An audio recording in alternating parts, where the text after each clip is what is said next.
The governor of the RBI emphasized the need for balanced approaches to tackle money laundering, cautioning against overly stringent regulations that could impede legitimate operations.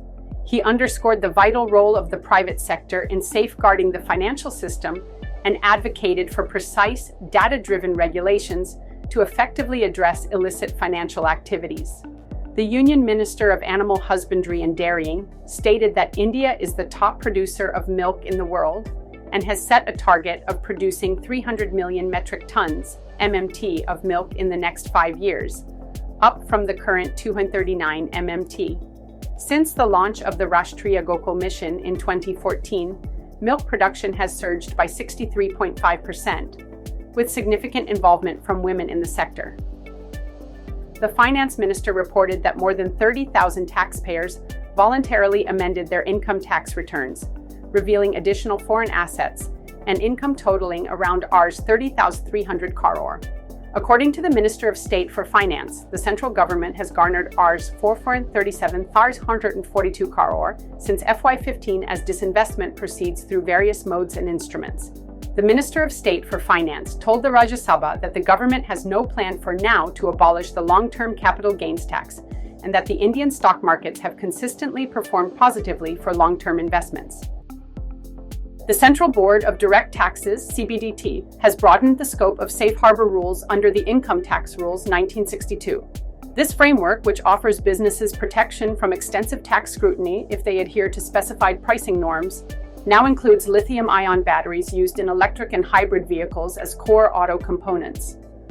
Furthermore, the threshold for utilizing safe harbor provisions has been raised from Rs 200 crore to Rs 300 crore. The government has distributed Rs 14,020 crore under production-linked incentive (PLI) schemes across 10 sectors, including electronics and pharmaceuticals, to enhance domestic manufacturing. The government has decided to eliminate the 20% customs duty on onion exports starting April 1, 2025.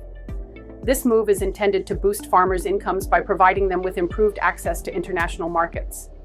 The Union Minister has projected that India's agricultural growth rate will increase to 20% over the next 2 years. He stressed the importance of making agriculture economically viable and job-generating, noting that 65% of the rural population currently contributes only 12% to overall growth. The Union Minister also highlighted initiatives such as green highways, port connectivity, and reducing logistics costs to stimulate the economy.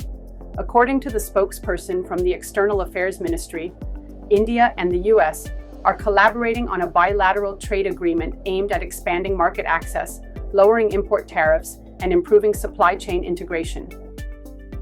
Government sources indicated that the Indian government opted to discontinue a $23 billion initiative aimed at boosting domestic manufacturing, only 4 years after its inception to attract companies away from China. According to the 6th round of the survey on inward remittances for 2023-24, published in the RBI's monthly bulletin of Mar 2025, the US, UK, Singapore, Canada, and Australia together accounted for more than half of remittances into India. The share of the US in India's total remittances remained the largest, rising to 27.7%, followed by the UAE at 19.2% and the UK at 10.8%. The Pension Fund Regulatory and Development Authority, PFRDA, announced the Unified Pension Scheme, UPS, which ensures a pension of 50% of the average basic pay from the last 12 months before retirement. The Directorate General of Trade Remedies, DGTR, has proposed a 12% provisional safeguard duty on specific steel products for a period of 200 days. This measure is intended to shield domestic manufacturers from a significant rise in imports, which has been driven by various trade protection policies and shifts in the global steel industry. The chairman of the Central Board of Direct Taxes, CBDT, informed a parliamentary panel that 2/3 of the Rs 43 lakh crore outstanding direct tax demand is difficult to collect. A legacy issue and accumulation from the mid-90s, automated interest calculations worsen the arrears. The Union Cabinet has sanctioned a Rs 2,500 crore incentive program to encourage UPI transactions below Rs $2,000 for small merchants for the period from APR 1, 2024 to Mar 31, 2025. The Union Cabinet under the leadership of the Prime Minister, has sanctioned the revised National Programme for Dairy Development, allocating an increased budget of Rs 2790 crore for the period 2021-2026.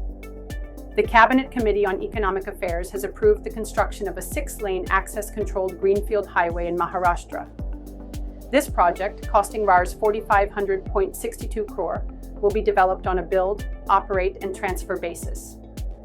The highway will span 29.219 kilometers from JNPA port to Chowk, aiming to enhance connectivity and improve logistics efficiency between JNPA port and Navi Mumbai International Airport.